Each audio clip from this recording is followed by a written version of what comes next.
family embarrassment," my parents announced, raising their glasses at a wedding toast. "Our daughter works at a grocery store."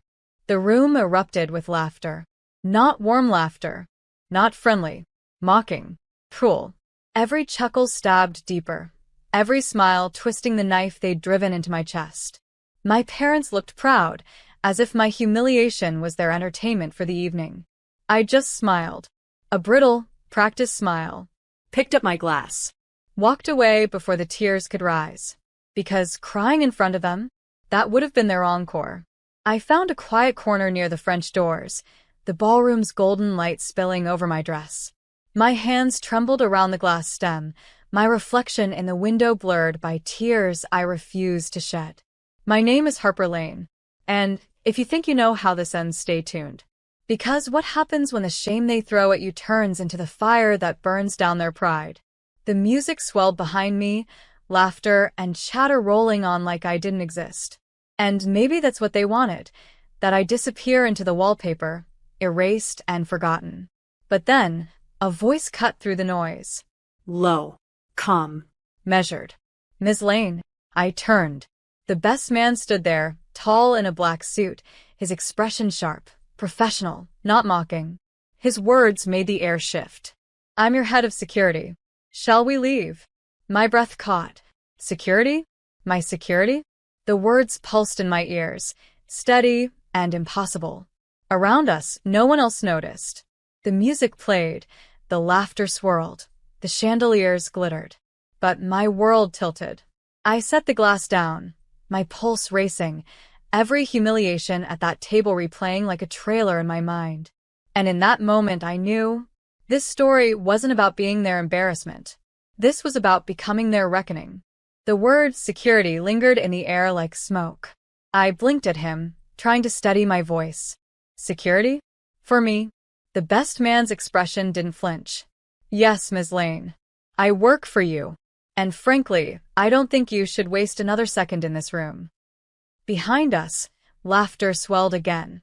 Another toast, another cruel joke I couldn't hear clearly over the pounding of my own heartbeat. My parents, still basking in the glow of my humiliation, had no idea what was unraveling behind their backs. I swallowed, nerves colliding with something sharper. Curiosity. "What do you mean, you work for me?" I asked. He leaned in slightly, lowering his voice. "You'll understand when we leave. But this," his eyes flicked toward the crowded table, "this is beneath you." Beneath me. Words I had never heard in my family's mouth. To them I was always less. The failure. The embarrassment. The girl who stocked shelves and bagged groceries while my sister flaunted her degree, and my parents collected admiration like trophies. I stared down at my glass, the reflection trembling with my shaking hands. Beneath me. What if, for once, that was true? The man extended his arm, formal and calm. "Come with me." I hesitated, glancing toward the table where my parents sat. Mom's laugh rang out, sharp and careless. Dad leaned back, smug, telling stories at my expense. My sister whispered in her friend's ear, both of them glancing my way with sly smiles. They didn't notice me stand. They didn't see me slip my arm through his. To them, I was already invisible. But that invisibility was about to end. We walked through the French doors, the night air cool against my skin. The noise of the wedding muffled behind us, replaced by crickets and the hum of distant traffic. My heels clicked against the stone steps, each sound grounding me in the reality that I had just walked away. I turned to him, voice steadier now. "Who sent you?" He stopped at the edge of the driveway, where a sleek black car waited, headlights glowing like watchful eyes. "You did, Miss Lane," he said simply. "You just don't remember." My breath caught. "What are you talking about?" He opened the door, his tone even. "Everything changes tonight. And it starts with you finally learning who you really are." The black car idled in the shadows, sleek, polished, and out of place in the gravel driveway of a rented wedding hall. Its tinted windows reflected the chandeliers from inside, like two worlds colliding, one where I was the family joke, and one where I apparently had a driver waiting. I stopped short, my heels grinding against the stone. "I didn't hire security," I said, my voice low. "You have the wrong person." The best man, my head of security, met my gaze without flinching. "You think your parents told you everything? Harper, you've lived under their lies so long, you don't even recognize the truth anymore." My stomach twisted. His words cut deeper than they should have, because they felt right. I thought of my father, always so quick to dismiss me. My mother, who could spin my failures into punchlines. My sister, perched like a queen above me, untouchable. What if the joke had always been the cover? "I don't understand," I whispered. "You will." He opened the car door, the leather interior glowing under the dome light. "But you need to decide. Do you want to keep being their embarrassment, or do you want to see the life they've hidden from you?" I froze, heart pounding. A part of me wanted to laugh, to walk back inside, and pretend this night was just another humiliation I'd swallow whole.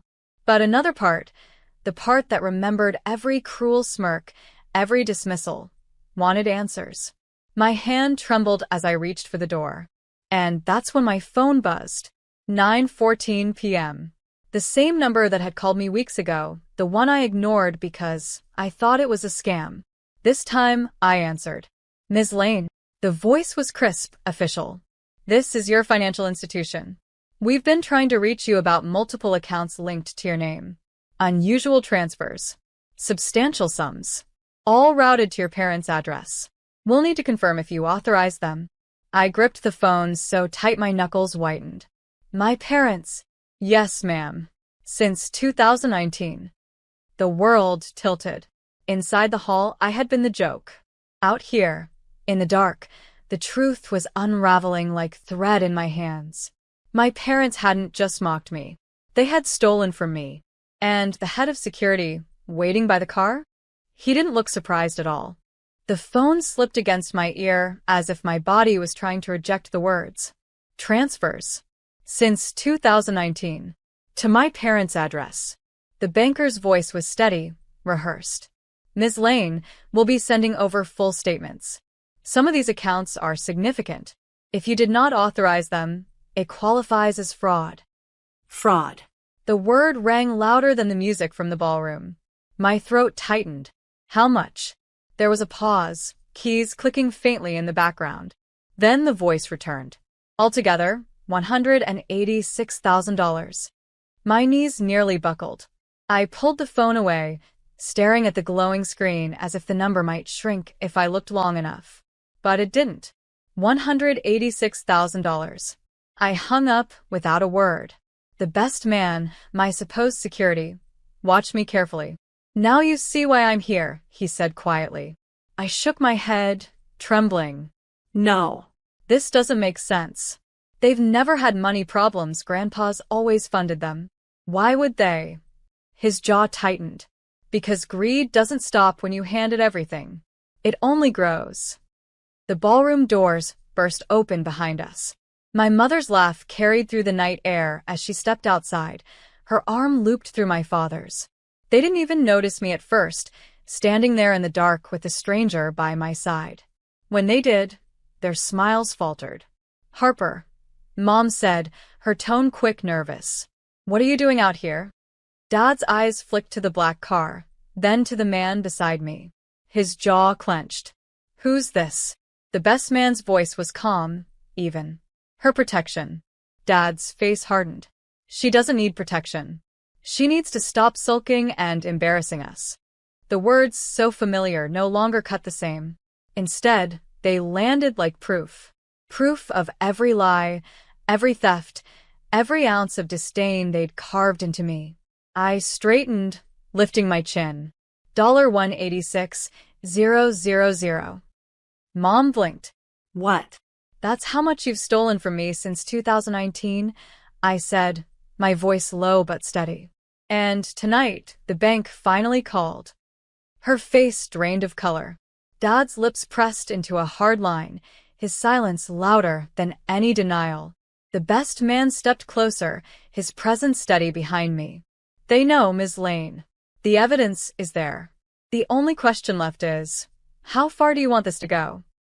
And in that breathless moment, staring at the parents who mocked me as their shame, I realized something chilling.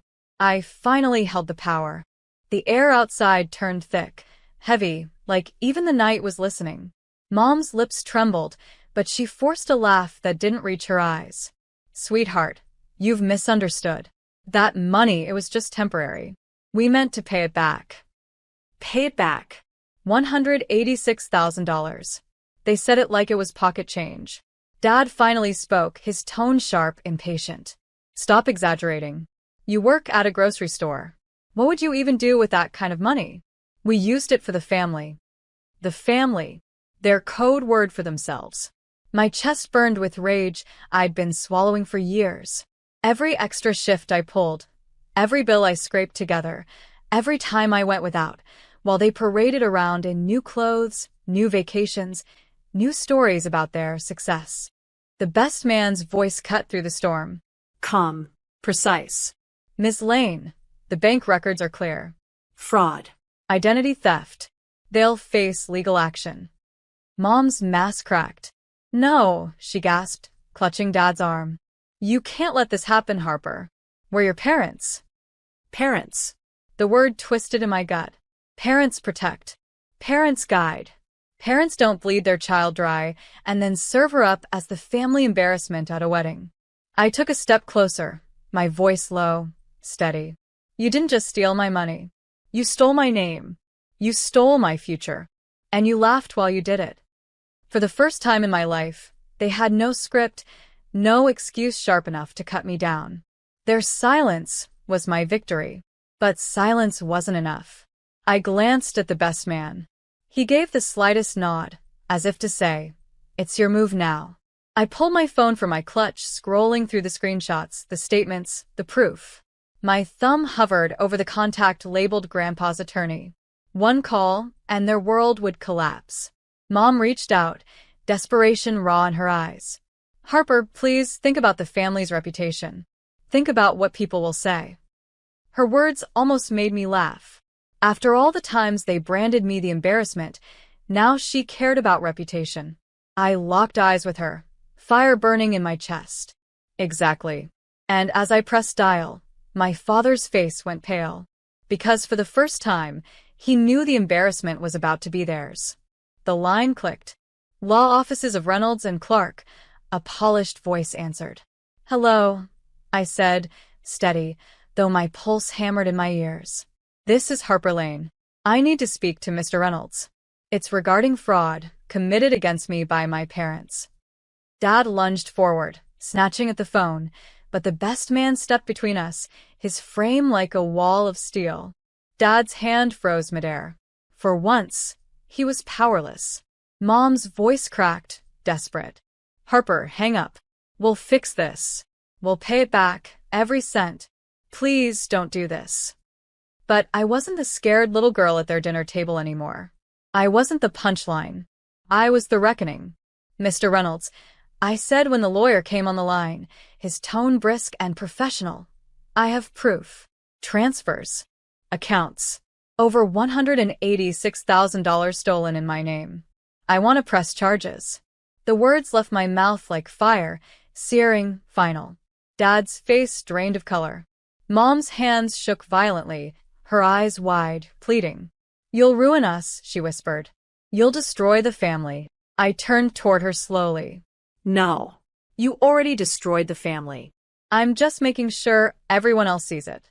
The best man guided me a step back as Dad collapsed into a chair, his pride folding under the weight of exposure. Mom clutched his shoulder, trembling, her carefully polished image shattering into pieces. Inside the ballroom, laughter and music still played. Glasses clinked. Toasts rang out. The perfect family image danced on, untouched, while outside, the truth festered like an open wound. And soon that ballroom would know too. The attorney promised to move quickly, to secure my accounts, to initiate formal action. When I hung up, the silence between us was thick enough to choke. Dad finally looked up, his eyes cold. You think you've won, Harper? You think dragging us through the mud makes you better? I met his stare, unflinching. No. But it makes me free. His jaw clenched, a flicker of something dangerous passing through his eyes. "This isn't over," he muttered. The best man's hand brushed lightly against my arm, steadying me. "Actually," he said firmly, "it is." But as we turned toward the waiting car, my phone buzzed again, this time with a number I didn't recognize. And when I saw the message preview glowing on the screen, my stomach dropped. Because the bank's $186,000 wasn't the whole story. The message preview glowed against the night. "Ms. Lane, additional accounts discovered. Please call immediately. Balance exceeds $400,000. My chest tightened. 400,000. My breath caught in my throat, the number so large it felt unreal, like the weight of it might crush me where I stood. Dad's eyes flicked to the screen, and for the first time all night, he looked afraid, not of me, not of exposure, but of the truth that was no longer containable. "Harper," Mom whispered, her voice trembling, "you don't understand. Your grandfather set up those accounts. He trusted us to manage them. We only stole them." I finished for her, my voice sharp. "You used my future to fund your greed." Grandpa stepped out of the ballroom just then, leaning heavily on his cane, his sharp eyes sweeping the scene. "What's going on out here?" he demanded. No one spoke. The silence was suffocating. Then I handed him my phone. His hands trembled slightly as he read, his jaw tightening with every word. When he looked up, his gaze was colder than winter. 400,000. In her name? Explain yourselves. Mom stammered. Dad tried to step forward, but Grandpa's cane slammed against the ground with a crack that echoed. "Enough," he barked. "I've spoiled you, shielded you, and this is what you've done to her?"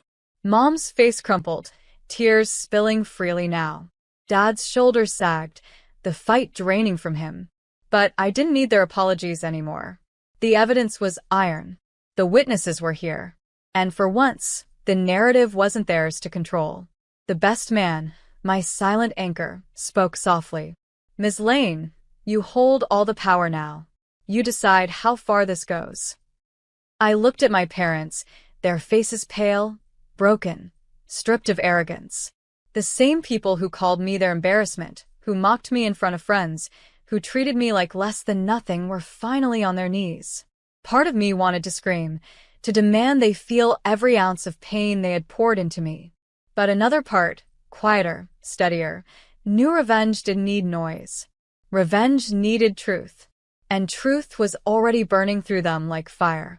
Grandpa turned to me, his voice softer now.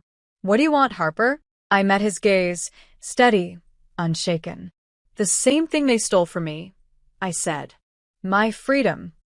And as the night deepened, I realized tomorrow would not be about revenge anymore. It would be about closure. The ballroom was still buzzing with laughter and clinking glasses, but outside, the air had shifted. It wasn't celebration anymore, it was judgment.